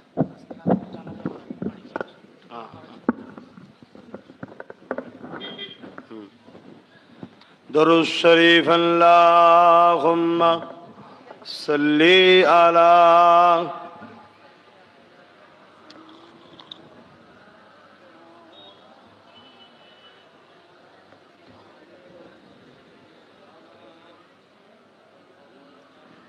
একটু মহব্বতে পড়েন আল্লাহুম্মা সাল্লি আলা।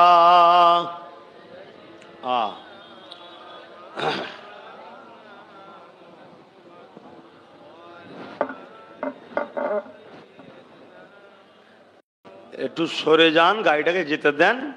আর লাস্টে লেগে গেলে তখন লরিওয়ালার দোষ, মার ড্রাইভারকে তখন ধরে। সে অভদ্রপনা বন্ধ করুন, একটু যেতে দেন বেচারিদের ঘরে। রাস্তায় টাস্তায় সব আটকে তুমি চট দিয়ে যাও, ছিঁড়ে টিড়ে চলে যাও। আমি ড্রাইভারে সব টেনলে চলে যেতাম। এগুলো তো অভদ্রপনা, এগুলো রোডের ওপরে কেন এগুলো টাঙাবেন? এখন তো ইসলাম বিরোধী কাজ এগুলো। পাবলিকের জায়গা ওটা, সবার যাতায়াতের, গাড়ি যাবে আজ যাবে, তার জন্য তো রাস্তাটা করা হয়েছে। তুমি রোডের ওপরে টাঙিয়ে দেবে, আর লাস্টে ছিঁড়ে গেলে তার মা মাসি তুলে গাল ধরে মা দুম দারাক্কা। এগুলো কি ইসলাম শিখিয়েছে? হ্যাঁ, শোনো, যারা ইসলামের মাননেওয়ালা আছো তাদের উদ্দেশ্য করে বলছি, যদি ইসলাম না মাননেওয়ালা কেউ করে থাকো তার জন্য আমার কোনো অসুবিধে নেই, তার জন্য আমি হজ করতে আসিনি। কেন? আমি আমার ধর্মের বাণী, আমার ধর্মের মাননেওয়ালা গণতান্ত্রিক দেশে আমার অধিকার আছে। কিন্তু দুঃখের বিষয়, ভারতবর্ষ ধর্ম নিরপেক্ষ বলা হয় ঠিকই, কিন্তু খাতা কলমে ধর্ম নিরপেক্ষ, ভাষাতে ধর্ম নিরপেক্ষ। কিন্তু ভারত হলো একটা ধর্মকে মিটাবার জন্যে একদল লোক দ্বারা উঠে পড়ে লেগিয়েছে, কিন্তু গভর্নমেন্ট সব জায়গায় চুপ হয়ে দেখছে। ধর্ম নিরপেক্ষ কাকে বলে? যে যা ধর্ম, অন্য ধর্মকে আঘাত না দিয়ে যে যা ধর্ম পালন করবে। কিন্তু এই ভারতবর্ষে দেখা যাচ্ছে একটা ধর্মকে, তার ধর্মস্থান, তার ধর্মের কিতাব, তার ধর্মগুরু সবাইকে টার্গেট করা হচ্ছে না হয়নি? জোরে বলে হচ্ছে না হয়নি? এর জন্য আমাদের দোষ আছে না নাই? আমরাই তো যাদের সাহারা, যাদের ক্ষমতা, যাদের পাওয়ারলি আমাদের উপরে অ্যাটাক করে, তাদেরকে তো আল্লাহ করে আমরাই খাইয়ে দাইয়ে বড় করছি। আর লাস্টে তারা মোটা সোটা হয়ে আমাদেরই গুঁতো দিচ্ছে। আর তখন চিল্লাচ্ছে, হই হই করে রাস্তায় নেমে পড়লো। আরে বোকা, তোকে রাস্তায় তো নামাবার জন্যই প্ল্যান করছে। তুই কেন রাস্তায় যাবি? তুই কলমে যা, খাতায় যা, অফিসে যা। তুই অফিসে যে বস, অফিসে। তাই আমি আজ আপনাদেরকে একটা কথা বলে যাব, শরীরকে কম ইউজ করুন, দিমাগকে খাটান। দিমাগ, আমাদের ছেলেরা শুধু শরীর খাটাচ্ছে, শরীর। দিমাগ খাটান। আর দিমাগকে খাটাবেন কি করে? স্বপ্ন তো একটা, ডেলি যেন 200 টাকা হয়ে যায়। চুরি করে হোক, একটা খদ্দের কাছে হোক, কাউকে ধোকা দিয়ে হোক, বা যেমন করে হোক, 200 টাকা যদি হয়ে যায়, চাল আলু পেঁয়াজ ডাল বউ ছেলে বলে হয়ে যাবে, ব্যাস আলহামদুলিল্লাহ। চলো এবারে গিয়ে ক্যারাম বোর্ড খেলি, একটু হাঁ করে বসে থাকি। এই তো আমাদের স্বপ্ন। থাকলে আরো বলবো বাপ, দরকার নেই। কি গো মহাশয়, বলবো না থাকবে? না, আরো বলে ফেলবো, দরকার নেই বাবা। চেঞ্জ হন আমার সোনার ভাইরা, চেঞ্জ হন। মাত্র 150 থেকে 200 বছর পৃথিবীকে অন্য কেউ কিছু দিচ্ছে। ধরেলেন কথাগুলোকে, মাত্র 150 থেকে 200 বছর পৃথিবীকে অন্য কেউ কিছু দিচ্ছে। আমরা পৃথিবীকে 1200-1300 বছর ধরে প্লেন, ট্রেন, তেল, সব কিছু, টেকনোলজি, সব কিছু আমরা দিয়েছি পৃথিবীকে। আর এই 200 বছর আমরা না দিয়ে অন্য কেউ দিচ্ছে, এটাও অন্যজনদের দোষ নয়, আমাদের দোষ। আমরা 200 বছর হলাম মোহাম্মদ রসুলকে ছেড়ে দিয়ে যত 2 নম্বর গুণকে নেতা বানিয়েছি। এজন্য আমরা ক্ষতি হচ্ছে। প্রত্যেকটা মানুষ টার্গেট একটাই করুন, মোহাম্মদ রসুল। আব্বাস সিদ্দিকী যদি মোহাম্মদ রসুলের পক্ষে আমায় নিয়ে যায়, তাহলে আব্বাস সিদ্দিকী জিন্দাবাদ, আর না হয় দরকার নেই। কোন পিসা যদি রসুলের দিকে নিয়ে যায়, তাহলে জিন্দাবাদ, নাই দরকার নেই। ইমাম সাহেব রসুলের দিকে নিয়ে যায়, জিন্দাবাদ, নাই দরকার নেই। আমার ভাই বললেন, চাচাজি বললেন যে ইমামদের অবস্থা খুবই খারাপ। কিন্তু আমি মাফ করবেন, আমি ইমামদের বিরুদ্ধে নয়, কিন্তু ইমাম সাহেবদের ভাবাচ্ছি যে আপনাদের এই দুর্দশা হলো কেন, হলো কেন? আল্লাহর মান নয় তো এটা, আল্লাহ নারাজ নয় তো আপনাদের উপরে? আপনাদের ঘরে আল্লাহ কিছু একটা দায়িত্ব দিয়েছিল, হয়তো সেটা পালন হচ্ছে তো? আপনার তো দায়িত্ব আল্লাহর ঘর এবং ওই মুহাল্লা আল্লাহর পক্ষে থাকবে, রাসূলের পক্ষে থাকবে। আপনার ওই মহল্লার, আপনার ওই আল্লাহর ঘর ঠিক আছে তো? মসজিদের সেক্রেটারি কে গো? যার বউ বন্ধন লোনের সেক্রেটারি নয় তো? আবার মসজিদের সেক্রেটারি কে গো? যার শালি কোনো ফ্যাশন ডিজাইনার নয় তো? র্যাম্বোর ওপরে দুলে দুলে দুলে দুলে যায় না তো? এই কথা খারাপ লাগছে নাকি? মসজিদের সেক্রেটারি কে গো? সুদখোর নয় তো? কবরস্থানের গাছ কাটা মাল নয় তো? এবার এখন যদি কেউ থাকে, আমি তার নাম ধরে বলেছি ভাই, তার গায়ে লাগতে পারে, কিন্তু তোর নাম ধরে বলিনি। মসজিদের সেক্রেটারি কে? বলা যাবে না, কেন? উনি নেতা সাহেব। তা নেতা যে হয়, রাজনীতি যে করেছে, আল্লাহর ঘরের দায়িত্ব নেবে কেন? রাজনীতি ধর্মনীতি যদি তোমরা আলাদা করে দাও, চলবে না, চলবে না, হলে হুজুর বলতে পারবে না, মনি সাহেব বলতে পারবে না রাজনীতির কথা, ঠিক আছে? তাহলে আমার মসজিদের দায়িত্ব রাজনীতির নেতা নেবে কেন? মসজিদের দায়িত্ব নেবে হাজি সাহেব, ইমাম সাহেব, আলেম সাহেব, তাই তো নাকি গো? না ভুল বলা হয়ে যাচ্ছে? না, তোমার কোনো কথা চলবে না, আমার হাতে ক্ষমতা আছে। ওটা ফেরাউনও বলেছিল, বেটা কোথায় এখন? নমরুদও বলেছিল, বেটা কোথায়? সাদ্দাত বলেছিল, সাদ্দাত চেনেন তো? সাদ্দাতকে এই জানেন না? চেনেন? বিশাল তুফান চলছে, বন্যা চলছে, আল্লাহ পাক বলেছিল, আল্লাহ পাক হাজরাতে আজরাইলকে বলছে, আজরাইল তুমি তো অনেক লোকের জান কবজ করেছো, তোমার কষ্ট হয়েছে কখন কখন? বলছে দুটো জায়গায়। কখন? বলছে একবার বিশাল তুফান চলছিল, পানিতে সব ভেসে যাচ্ছে, একটা ছোট্ট কাঠ, সেই কাঠের ওপরে তার মা হয় প্রস্রাব দিয়েছিল বা বাচ্চাটাকে কাঠের ওপরে ভাসিয়ে রেখে মা ভেসে ভেসে যাচ্ছিল সাঁতরে সাঁতরে। এমন সময় আপনি বলেছিলেন যে ওর মায়ের জানটা কবজ করলি আসো। আমি কি ওই মায়ের যখন জানটা কবজ করি, আমার মনে খুব কষ্ট হয়েছিল। এইটুকু দুধের বাচ্চা কাঠের ওপরে ভেসে আছে, দরিয়ায় ভেসে যাচ্ছে, কোথায় কি হবে? তারপরে আর একজন বলছে, আল্লাহ ওই যে সাদ্দাত, যাকে তুমি এত ধন দৌলত দিয়েছিলে, এক রায়াতের মধ্যে আছে যে কত বড় কথা বলছিল, সাদ্দাত জমিনের দিকে তাকালে জমিনের গুপ্তধন সব দেখতে পেত। এক অলি থুতুর বরকতে এটা হয়েছিল, অনেক বড় কথা, আমি যাচ্ছি না ওইদিকে। তা সে কি করলো? তাকে আল্লাহওয়ালারা বলেছিল তুই এত ধনী দান টান কর না, আল্লাহ তোকে জান্নাতও দেবে। ও তখন বলেছিল জান্নাত আবার কি? তখন জান্নাতের সব ব্যাপারগুলো শোনাচ্ছে, সেখানে হুর থাকবে, নহর থাকবে, যেখানে কোনো দুঃখ কষ্ট নেই, সোনার ইট হবে, রূপোর ইট হবে, মস্কের ইট হবে, হুর তৈরি হবে, যাকে আম্বার মস খুশবুদে তৈরি করা, এরকম সব জান্নাতের বিবরণ দিচ্ছে। নানা রকম সৌন্দর্য জিনিস আছে, আর আছে গাছপালা, পরিবেশের সব কথা বলছে। তখন বলছে ও তো আমি বানিয়ে এলো, ওর থেকে ভালো বানাবো বলেই জান্নাত করেছিল। তো জান্নাতটা করে যেদিন দেখতে যাচ্ছিল, আপনি সেদিন বলেছিলেন যে সাদ্দাতের জানটা কবজ করলে আয়। ও বেচারি ঢুকতে গিয়েছিল, সবে এক দরজায় ঢুকবে, আর আপনি ওই সময় আমাকে জান কবজ করতে বলেছেন, আমি ওর জান কবজ করেছিলাম। ও কিন্তু খুব বলেছিল একটু সুযোগ দে, একবার যে দেখে এসি। আপনি বলেছিলেন না, দেখতে না পাই। তো এইটা আমার খুব ময়া লেগেছিল। আমার আল্লাহ বলেছিল, এই আজরাইল তুমি জানো ওই সাদ্দাত কে? বলছে না, ওই যে বাচ্চা ছেলেটা পানিতে ভাসছিল, যার মায়ের জান কবজ করেছিল, ওই বাচ্চাটাই হলো সাদ্দাত। আমি আল্লাহ ওকে ওই পানিতে বাঁচিয়েছি, ওকে খাইয়েছি, বড় করেছি, শক্তিশালী করেছি, যৌবন দিয়েছি, তাকত দিয়েছি, ধন দৌলত দিয়েছি, আবার ও আমারই বিরোধী করেছে। কত নেমো খারাম দেখছেন আমরা? আমাদের কথাই বলছি, আমি আমার কথা বললাম তো নাকি? ঘুরিয়েছি তো আমার দিকে, রাগ করছেন না তো? সত্যি আমরা নেমো খারাম। আল্লাহ কত ভালোবাসে, সংসারে কারো অভাব নেই, তারপরে নিজের বউ বেটি দেখে লাইনে বার করছে সব, প্রত্যেক বাড়ির লোকেরা।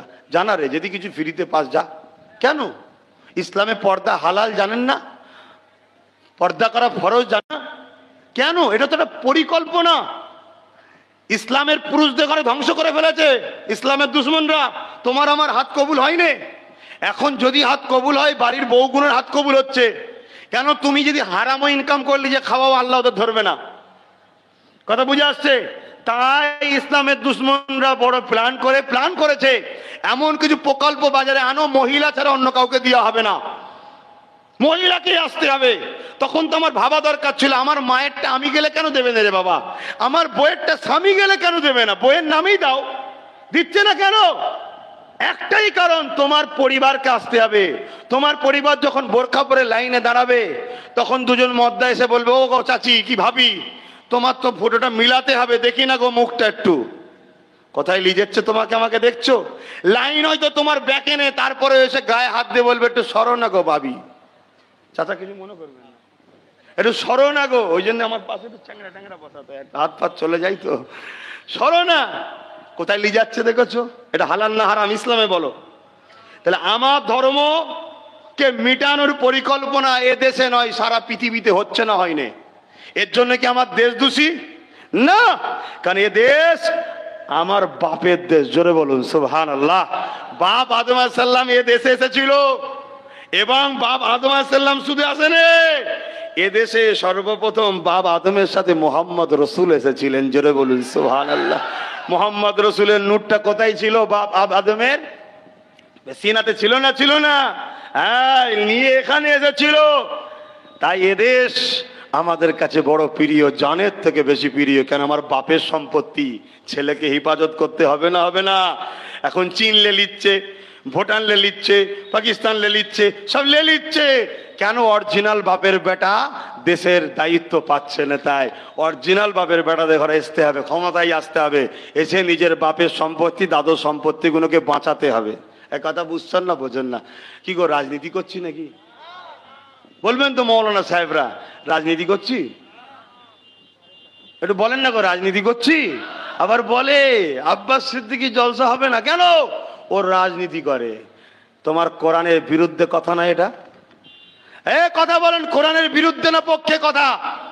কোরআনের রাজনীতি আছে না নয়? তাহলে নবী আনা মেম্বারে মোস্তফার গোলামদের ঘরে কোরআন যখন শিখাবো, তাহলে কোরআনের এ থেকে জেড সবটাই শিখাতে হবে, ঠিক না বেটি? হ্যাঁ, তুমি বলতে পারো এখানে বসে কোনো প্রচার করনি, অমুককে দিও, অমুককে দিওনি, অমুককে দিও, অমুককে দিওনি। আমার লাইফে দেখাতে পারবেন কোনোদিন ধর্ম মাহফিলে সেটা করেছি? কেউ দেখাতে পারবেন না। আপনি তো ওই সেই দিন ওখানে এসেছিলেন, ওটা অন্য স্টেজ ছিল, অন্য জায়গা ছিল। ওখানে আমার যাবার অধিকার আমার দেশ দিয়েছে, আমার ধর্মও দিয়েছে, তাই আমি গেছি। কথা বুঝছেন না? বোঝেন না? সেটা আমার প্রেম, আমার পছন্দ, আমার ভালোবাসা। তোমার পছন্দ ওটা নাও হতে পারে, তুমি যেও না।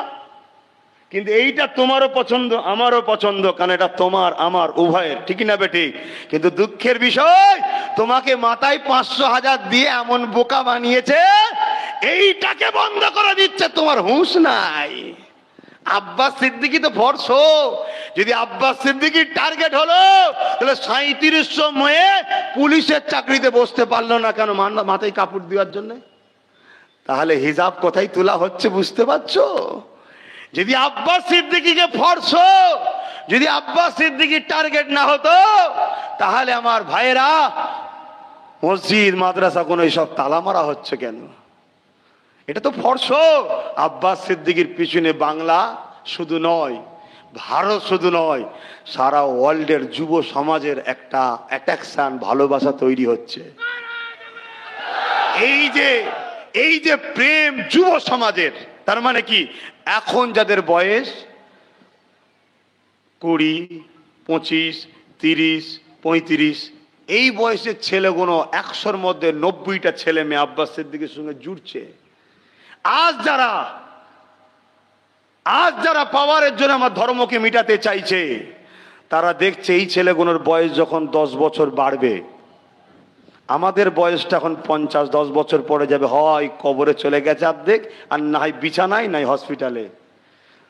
তখন তাহলে আমাদের যে চক্রান্ত, যে এজেন্ট নিয়ে বসে আছি আমরা, মুনাফিকি করার পারবো না। তারপরে শুধু 20 কেন, 2 বছরের বাচ্চাও এখন ভাইজানের ফ্যান, ঠিক না বেটি? ভাইজানের ভক্ত, ভাইজানের মুরিদ এখন থেকেই হয়ে গেছে। এই গুণের কারণে আব্বাসকে বিশেষ করে টার্গেট করা হয়েছে, কিন্তু টার্গেট মূলত আব্বাস নয়। কেন আব্বাসের কি দাম আছে? আর এরকম কোটি আব্বাস এসেছে, কোটি আব্বাস চলে গেছে, কোনো যায় আসে না। টার্গেট হলো মোহাম্মদ রসুলের রেখে যাওয়া শান্তি, সভ্যতা, ইনসাফ, ইনসানিয়াত, মানববন্ধন। এক কথায় গরিবদের ঘরে কৃতদাস বানাতে চাওয়া হচ্ছে। কৃতদাস মুক্ত পৃথিবী মোহাম্মদ রসুল করেছে, জোরে বলুন সুবহানাল্লাহ। কৃতদাস কেউ হবে না, মানুষকে দাস বানিয়ে রাখা যাবে না। দাস তো একমাত্র দাস দাসী আল্লাহর। এই যে একটা অশুভ শক্তি আবু জেহেলের মতো আজও গরিবদের কৃতদাস বানাচ্ছে, তারা জানে ইসলাম থাকলে কৃতদাস বানানো মুশকিল হবে। একটা না একটা ঠিক ইসলামের উলামা হজরতদের মধ্যে দাঁড়িয়ে যাবে, সে চিৎকার দেবে, চিল্লাবে, বলবে, ঘুমন্ত মানুষ আবার জেগে উঠবে। অতএব আলেমগুলোকেও ধরো আর ইসলামিক আলোচনা মাহফিলগুলোকে ধরো, ইসলামকে মিটাবার প্ল্যান করো। এই জায়গায় আমার যুবকদের উচিত তোমাকে তোমার রসুল সম্বন্ধে জানা, নিজে কিতাব পড়ো, নিজে ধর্ম সম্বন্ধে জানো, মসজিদগুলোকে আবাদ করো। আমাকে যদি ভালো লাগে আমার সঙ্গে মেশো, না ভালো লাগে যাকে ভালো লাগে তার সঙ্গে মেশো। তবে মিশার আগে একটা দেখে লিও, সে আবার তোমাকে করছে না তো, এইটুকু শুধু দেখে লিও। কেন কেন আল্লাহ রসুল বলেছেন একদল আলেম হবে বেহিসাব জান্নাতে যাবে, একদল আলেম হবে বেহিসাব জাহান্নামে যাবে। তো তোমাকে ওই জান্নাতি ধরতে হবে যার জবানে একটাই কথা থাকবে, মোহাম্মদ রসুলকে ফলো করা। শোনো, ভুল কিছু মনে করো না, হাকিকতটা বুঝাচ্ছি। যেখানে নবী নবী নবী নবী নবী নবী নবী নবী নবীর বিষয়টা রয়েছে, নবীকে মডেল হিসাবে তোমাকে চিনানো হয়, রসুলকে তোমাকে মডেল হিসাবে দেখানো হয়, আল্লাহকে মডেল হিসাবে দেখানো কোনোভাবে কোরআনও নাই, সুন্নাতও নাই। কথা বুঝে আসছে না? নাই। কেন? আল্লাহর কোনো আকার নাই। কথা বুঝে আসছে? লা শরীক, তার কোনো শরীকও নয়। কথা বুঝে আসছে? আল্লাহ জিনাকে পাঠিয়েছে মডেল হিসাবে, তিনি হলেন মোহাম্মদ রসুল।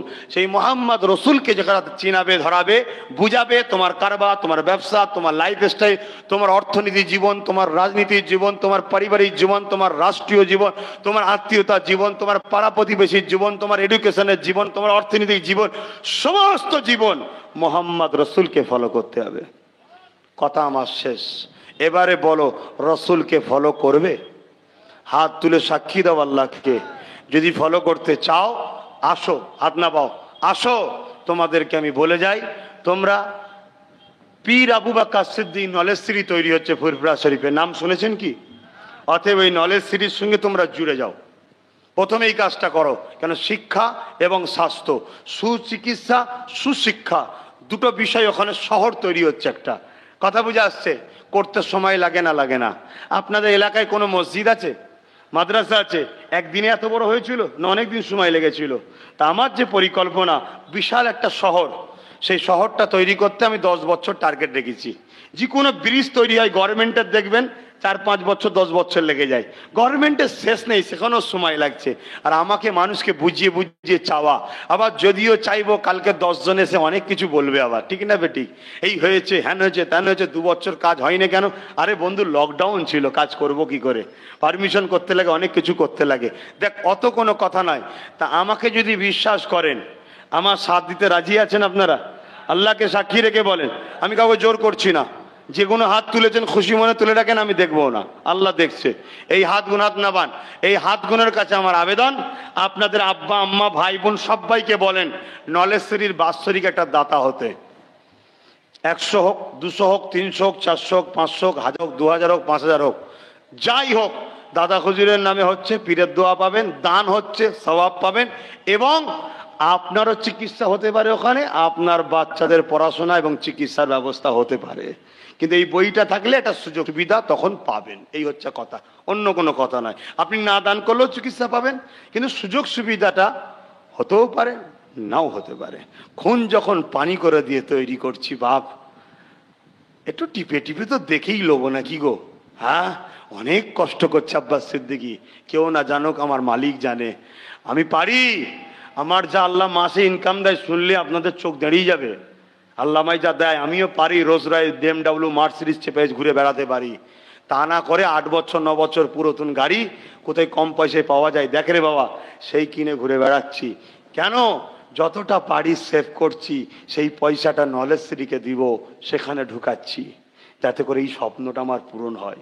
তাই তোমাদেরকেও বলে গেলাম, যদি কারো দিলে থাকে আব্বাস সিদ্দিকী ভাই হিসাবে, ছেলে হিসাবে সাথ দেবে, না থাকে তো দূরে থাকে না। এই যে 3 মিনিট কি 2 মিনিট নলেজ সিরিলে বললাম, কারো আপত্তি? কেন আপনার সময় আমি বলিনি, আপনার সময় পার হয়ে যাওয়ার পরে বলেছি, চিন্তার কোনো কারণ নেই। এখন দোয়া চাইতে হবে, আর সময় শেষ তো বাপ। যদি আমার 3 মিনিটে কারো আপত্তি হয়, ওসব তো শুনতে আমি এসিনি, তা তোমার সময় তো পার হয়ে গেছে 12টা, এবার কি হবে? না, কে বড় করুন। আসুন তওবা পড়ি। এ মাহফিল হলো খুশনা বাজার। বিসমিল্লাহ শরীফের সঙ্গে 11 বার দরুদ শরীফ, 3 বার শরীফ, 10 বার শরীফ ক্লাসিক তেলাওয়াত করুন, দোয়া চাওয়া হবে।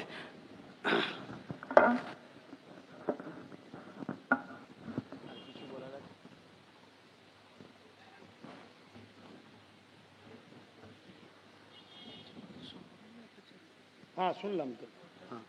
হ্যাঁ, কি নাম?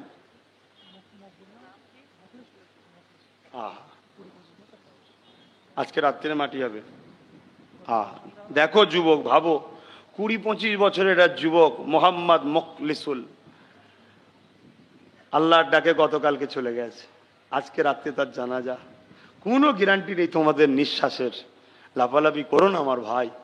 তুমি ভাবো তোমার নবীর দিনের জন্য ভাবো, মসজিদ গুলোর জন্য ভাবো, মাদ্রাসা গুলোর জন্য ভাবো, তোমার কবরের জন্য ভাবো। তোমার কাজ আছে, তোমাকে আল্লাহ এমনি এমনি বানাইনে।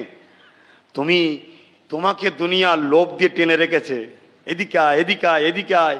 তোমাকে খাওয়াতে ব্যস্ত, অপর দিকে কিন্তু তোমার দিন ধর্মকে মিটাতে তারা ব্যস্ত। আর তোমার হুঁশি নেই, তুমি কি করছো? আল্লাহ, যে যা পড়েছেন আমাকে হাওলা করুন। বিসমিল্লাহির রহমানির রহিম। আল্লাহ তাআলা, আমি জানা অজানা, ইচ্ছা ও ইচ্ছা সকল গুনাহ হইতে তওবা করিতেছি। আস্তাগফিরুল্লাহ রাব্বি মিন কুল্লি জামবি ওয়া আতুবু ইলাইহি। আশহাদু আল্লা ইলাহা ইল্লাল্লাহু ওয়াহদাহু লা শারীকা লাহু ওয়া আশহাদু আন্না মুহাম্মাদান আবদুহু ওয়া রাসূলুহু। লা ইলাহা ইল্লাল্লাহ মুহাম্মাদুর রাসূলুল্লাহ সাল্লাল্লাহু আলাইহি ওয়াসাল্লাম। 5 ওয়াক্ত নামাজ পড়বেন, 1 মাস রোজা রাখবেন, বাপ মার খেদমত করবেন, হালাল খাবেন, হারাম থেকে দূরে থাকবেন।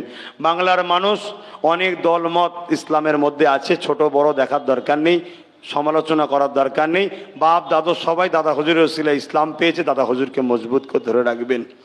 আব্বাস সিদ্দিকী যদি ভালো লাগে আমার নলেজ সিটির সঙ্গে জুড়ে যান। আল্লাহুম্মা আমিন। आय अल्लाह, हमारा अब्बा गुनों के लिए, भाई गुनों के लिए, माँ गुनों के लिए, বোন गुनों के लिए, ছোট ছোট বাচ্চা গুণো के लिए হাত তুলেছি। আল্লাহ যা কিছু বলেন আমি বললাম, আল্লাহ সবটাই আপনার জন্য। কেন মান আহাব্বা লিল্লাহ ওয়া আবগাদা লিল্লাহ ওয়া আতা লিল্লাহ মান আলিল্লাহ ফাকাদ ইস্তাকমাল ঈমান। আল্লাহ এরপরও যদি কোনো কাজ কর্ম বলা আপনিও অপছন্দ করেন, আল্লাহ আপনি দয়া করে মাফ করে দেবেন। আল্লাহ কেন আপনি যদি পছন্দ না করেন, আমার চিৎকার আমার বলা সবটাই বেকার হয়ে যাবে। খোদা, দুনিয়া আমায় কত নাম দিল, দুনিয়া আমায় কত তকবীর দিল, দুনিয়া আমায় কত পছন্দ করলো, ওটা বড় কথা নয়। মালিক আপনি যদি আমায় পছন্দ করেন সেটাই হলো বড় কথা। তবে আমি চেষ্টা করছি আপনার দিনের কাজ করার, আপনার হয়ে কথা বলার, সবটাই আপনার হয়ে করার চেষ্টা করি। তারপরেও চলতে গিয়ে কোনো জিনিস যদি আপনার অপছন্দ হয়ে যায় দয়া করে মাফ করে দেবেন। যদি খুশি হয়ে রহমত করে কিছু সওয়াব দেন, আমার দয়ার নবীর দরবারে সওয়াবখানা পৌঁছে দেবেন। হুজুরে আব্বাজান, হুজুরে আম্মাজান, হুজুরে পরিবারদের দরবারে সওয়াব পৌঁছে দিন। হুজুরে সাহাবা সাহাবিয়াদের উপরে সওয়াব পৌঁছে দেবেন। খাতুনে জান্নাত সহ ইমামে হাসান হোসেন কারবালা সে সওয়াবখানা পৌঁছে দেবেন। মুজাদ্দে আলফে সানি বাহুদ্দিন কুতুবুদ্দিন আউলিয়া সুলতান হিন্দ গরিব নওয়াজ খাজা মুঈনুদ্দিন চিশতি আজমি সওয়াবখানা পৌঁছে দিন। আয় আল্লাহ, তামাম বিশ্বদ ওলি গৌস কুতু আবদাল সাদাত সালিন আরিফিল্লাহ আছেন, প্রত্যেকে রুয়ে রুয়ে সওয়াবটি পৌঁছে দিন। আমাদের মুর্শিদ কেবলা, মুর্শিদে আলা মুজাদ্দিদুজ্জামান শেখ আবু বকর সিদ্দিক আল কুরাইশ আল হাসমি দাদা হুজুর উপরে সওয়াব পৌঁছে দিন। দাদা হুজুরের 5 কলিজার টুকরা খলিফা হুজুর সওয়াবখানা পৌঁছে দিন। এখানে শুয়ে আছে বসিরহাটে আল্লামা রুহুল আমিন সওয়াবখানা পৌঁছে দিন। শাহ আলী হুজুর সহ যত আপনার মাহবুব বান্দা বান্দি হারুয়াই শুয়ে আছে, পীর আব্বাস আলী আল্লাহ ভাঙরে শুয়ে আছে, সুলতান আসগার আলী হুজুর সওয়াবখানা পৌঁছে দিন। আল্লাহ দয়াময় দয়া করে আমরা যারা তুলেছি আমাদের দাদু কুল, দাদি কুল, নানা কুল, নানি কুল, শ্বশুর কুল, শাওনি কুল, মাই মুরব্বী যারা আপনাকে সারা দিয়ে চলে গেছে আল্লাহ প্রত্যেকের সবটুকু পৌঁছে দিন আল্লাহ। কারো কবরে আযাব হয়ে থাকলে হাবিবে খাতির আযাবকে মাফ করে দিন আল্লাহ তাআলা। আমাদের প্রত্যেকের আব্বা আম্মা ভাই বোন নানা নানি দাদু দাদি শ্বশুর শাশুড়ি মাই মুরব্বী স্বামী স্ত্রী ছেলে পুলে যারা হায়াতে আছে হায়াত দারাজ করুন, সুখে শান্তিতে রাখুন, হাসি খুশিতে রাখুন, প্রত্যেককে দুনিয়ার ফিতনা থেকে হেফাজত করুন। আপনার সৃষ্টি আপনার করে রাখুন, জালিমদের জুলুম থেকে, মুনাফিকের মুনাফিকি থেকে, কাফেরদের কুফুরি থেকে আল্লাহ তাআলা আমাদের ঈমান জান মাল হেফাজত করুন। আয় আল্লাহ, তামাম বিশ্বে মুমিন মুমিনা নর নারী ঈমানদার মাত্র প্রত্যেকে জান মাল ঈমান জোদ হেফাজত করুন। আল্লাহ তাআলা আমার মাতৃভূমি ভারত এই দেশকে আপনি বিদেশি শক্তি থেকে এবং দেশের ভেতরে যারা গাদ্দার আছে তাদের থেকে আমার মাতৃভূমিকে হেফাজত করুন। আমার মাতৃভূমি যেন শ্রীলঙ্কার মতো দেউলিয়া না হয়ে যায়, কেননা আজ বড় অভাবের দিকে দেশ যাচ্ছে। আর দেশবাসী নিজেদের মধ্যে মারপিট খুনো হইতে ব্যস্ত আছে। আল্লাহ তাআলা আমার নবী দেখিয়েছে মক্কাকে ভালোবেসেছে, নবীর মাতৃভূমি মক্কা ছিল, তাই নবী সুন্নাতে যাবে। আমি আব্বাস আমার মাতৃভূমি ভারতকে ভালোবাসি, তাই দোয়া করে আমার মাতৃভূমিকে হেফাজত করুন। আমার মাতৃভূমিকে যারা ভালোবাসে, সে বর্ডারের ফোর্স হোক, সেনাবাহিনীর মধ্যে হোক, প্রশাসন বন্ধুদের মধ্যে হোক, আরও যারা ডিএমএসপি বিডিও অফিস আদালতে রয়েছে তাদের মধ্যে হোক, যারা নাই নিষ্ঠার সাথে আমার মাতৃভূমিকে ভালোবাসে, তাদের জন্য দোয়া করি। মালিক তাদেরকেও আপনি